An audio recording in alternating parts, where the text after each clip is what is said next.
What's up, guys? It's Casey Zogelman, aka the Fourth Sanderson Sister, coming at you with another Hocus Pocus theory video. In today's video, I'm answering the question we have all thought about at least once.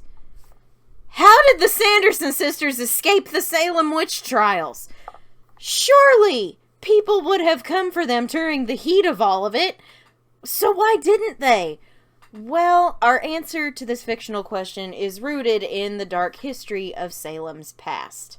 So let's establish our timeline before we do our deep dive. In 1653, Winifred Sanderson turned 16 and discovered her magic. Mary, if we are to assume there's 6 years between Sarah and Winnie, turned 16 in 1656, and Sarah hit 16 in 1659. During that time, they are experimenting with different spells and potions. I'll be generous and say it took 10 years for them to leave their apprenticeship with Mother Witch, which, in my opinion, began in late 1653. So in 1663, they are full witches. This puts the timeline at 29 years before the Salem Witch Trials. So in that time, we know for a fact that Reverend Trask has been keeping journals on the Sanderson Sisters' activities up to this point. Gilbert tells us about them later in Hocus Pocus 2, so he's keeping track of what they're up to, ipso facto evidence. But they're clearly able to avoid arrest somehow, since they aren't executed until Halloween 1693, which brings us to 1692 and the Salem Witch Trials. For this part, we're going to look at some American history first, and it's going to get heavy. Now, for the theory overall, I'll obviously have to blend fiction and reality to answer our question, so I'll be determining the theory off of true facts. So let's look at some of those facts before we go any further. In January 1692, the local Reverend Samuel Parris found his niece, Abigail Williams, and daughter, Betty Parris, ill. But it wasn't a normal illness. They were running around on all fours, barking, crying, among other strange ailments that no one could figure out. Dr. Griggs was summoned to their home, and after thorough investigation, he declared the hand of the devil was upon them. This was the beginning of the witchcraft hysteria in Salem. Now, leading up to this, there was a contingent of young girls, Abigail and Betty among them, who spent time listening to stories from Paris's servant Tituba, who hailed from Barbados. She told them stories of magic, fortune-telling, and other such things, even demonstrating a few of these techniques. The girls partook in fortune-telling to perhaps see what their crushes might do for a living, or whom they may marry one day. Essentially, this happened because they were bored, because the Puritan society they lived in frowned upon playtime and merriment, so this is what they turned to in order to fight off the boredom. Yeah, all of this could have been prevented if they were just allowed to go play ball. Unfortunately, this is what led to the big hysteria. Ann Putnam Jr., Abigail, and Betty claimed to have seen specters in their attempts to practice magic. Thus, the fits and other strange ailments were linked to witchcraft and to Tituba for being the witch who cursed the children. Once she was accused and brought to the point of confessing out of pressure and self-preservation, she named others, and the snowball effect happened from there. Abigail and Ann Jr., as well as Ann Sr., were key accusers in the trials.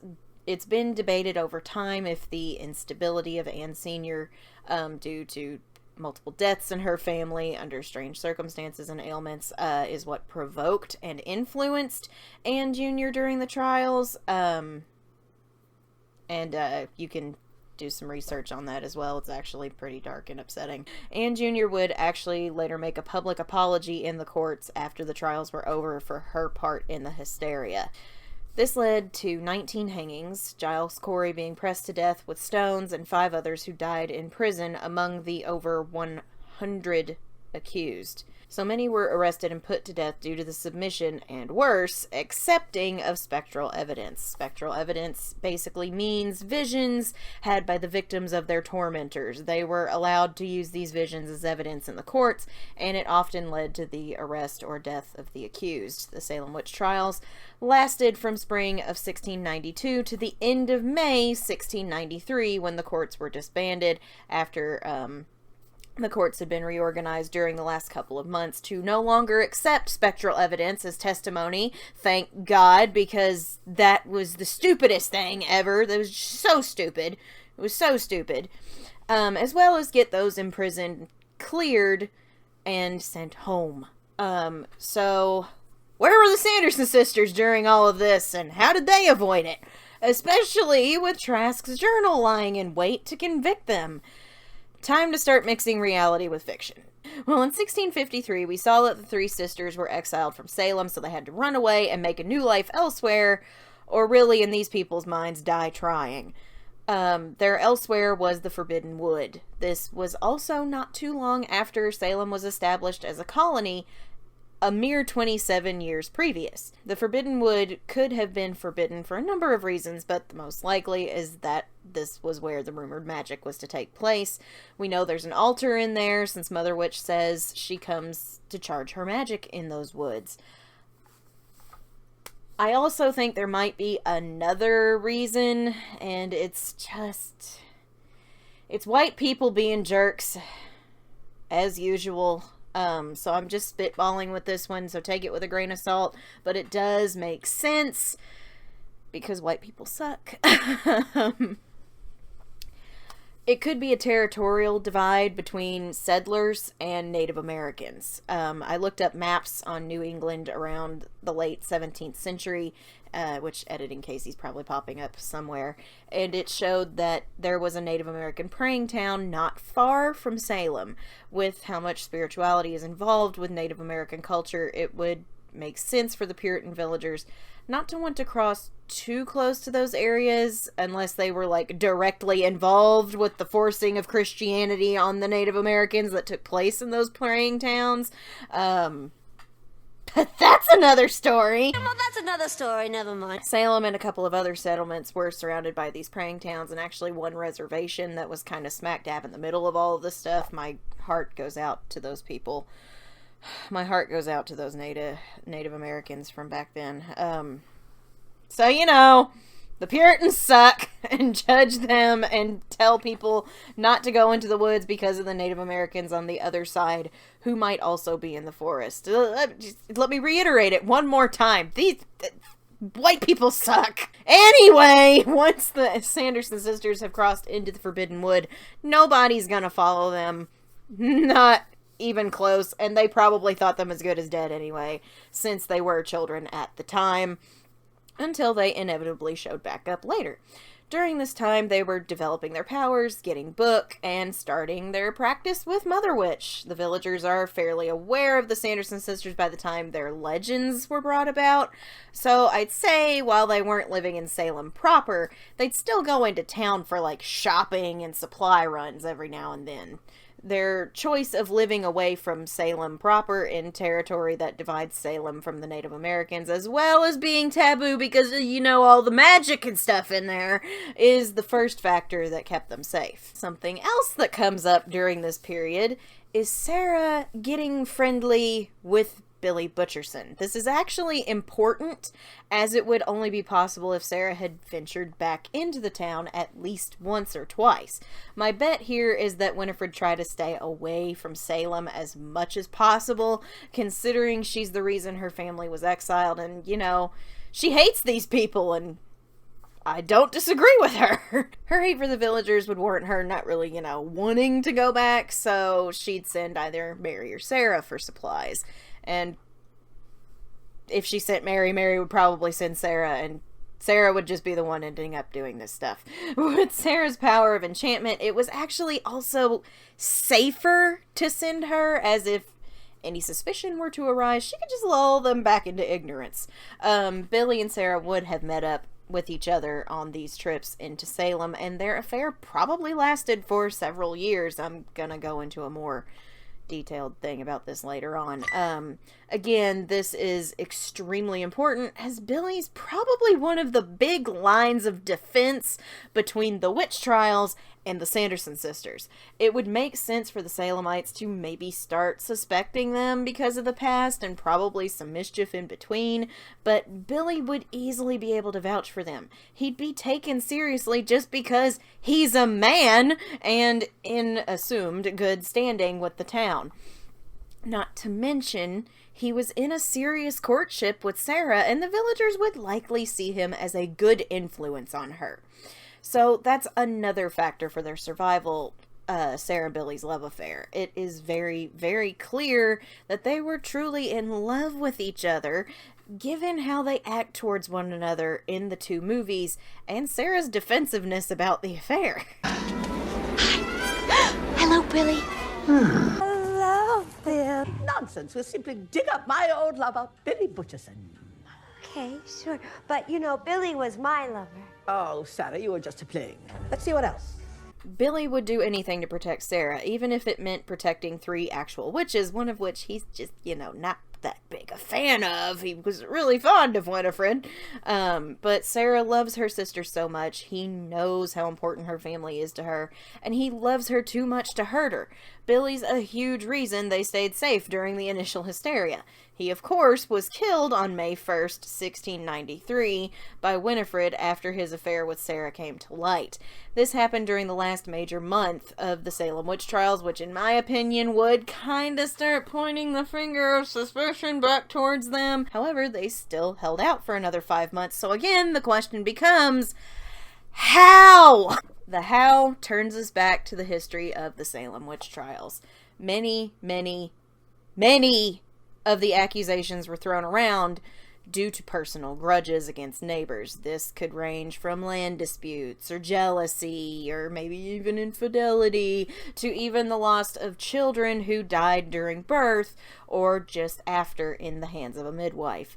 The children who tried to cover up their misdeeds by throwing Tituba under the bus, who in turn to save herself threw others under the same bus, caused the perfect opportunity for people to exercise their grudges. It's been written that the influential Putnam family maybe did this quite a bit, influencing Anne Jr. to name names. Her mother, Anne Sr., did this a few times, famously naming Martha Corey and Rebecca Nurse as her tormentors. Again, do some research on that, but it is pretty dark. This is what kept the Sanderson sisters alive, in addition to Billy's defense, and living away from Salem proper. Nobody really had a grudge against them, as their acting up and such had been 39 years in the past, and to their knowledge, the sisters just became 3 kindly old spinster ladies! Most of the people they tormented back then had probably died off or grown up hardly even remembering them, with the exception of a few who were their age, like Billy. And even then, they probably got busy doing other things and forgot about them. So there was really no evidence or reason to bring their names into the trials. Nobody just really gave a crap about them at that point. This brings me to Reverend Trask's journals. We can gather that the Reverend Trask they were tormented by likely passed away by this point as the Paris family became the religious leaders. It's been 39 years. He had to have been in like 40s or 50s whenever he ousted them.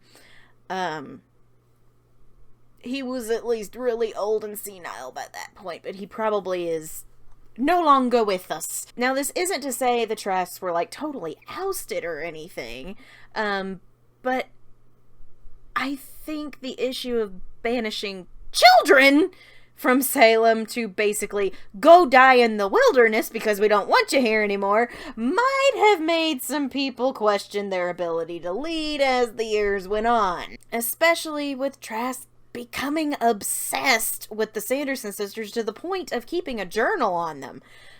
Could come off a little creepy and unhealthy or bewitching.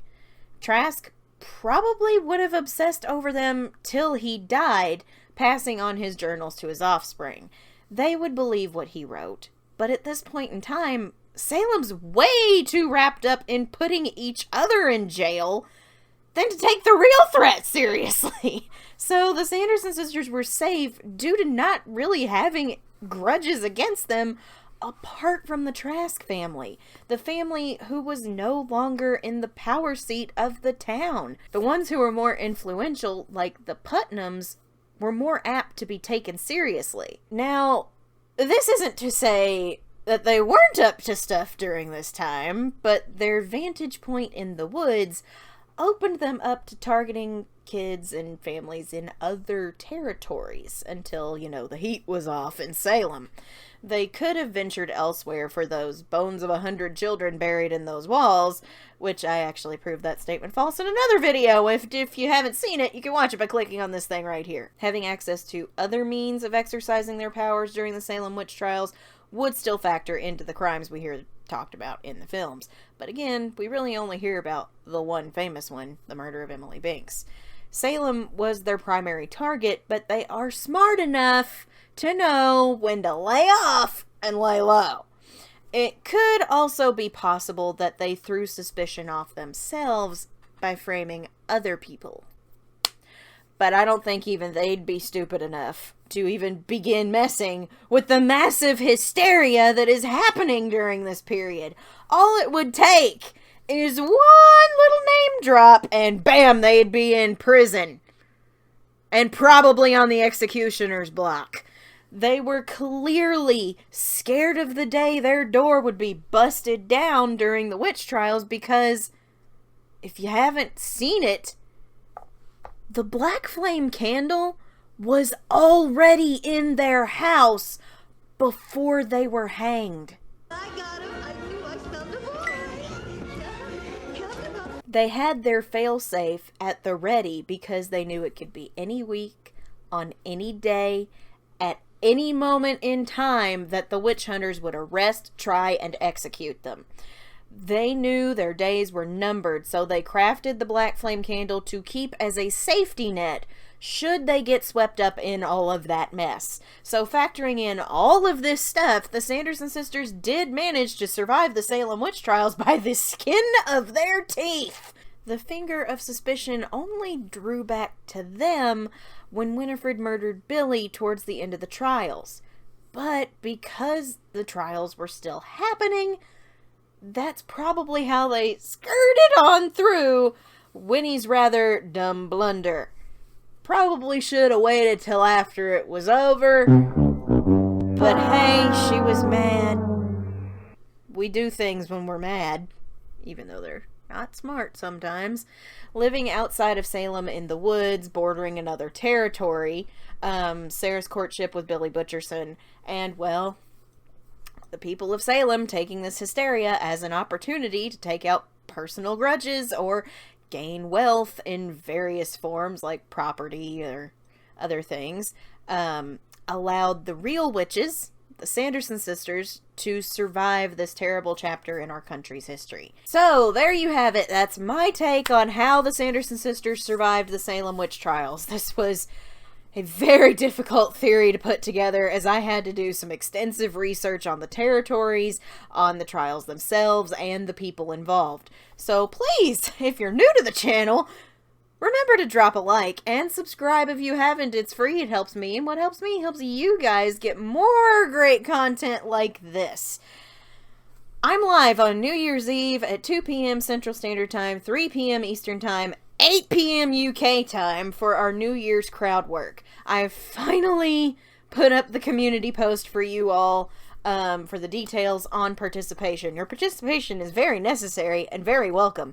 I'll be doing live reacts to memes and fan art submitted by you and doing a Q&A portion with you guys. There will also be pre-recorded segments of the best of the 4th Sanderson sister in 2023. This includes our gaming moments, editing Casey moments, and on-camera Casey moments.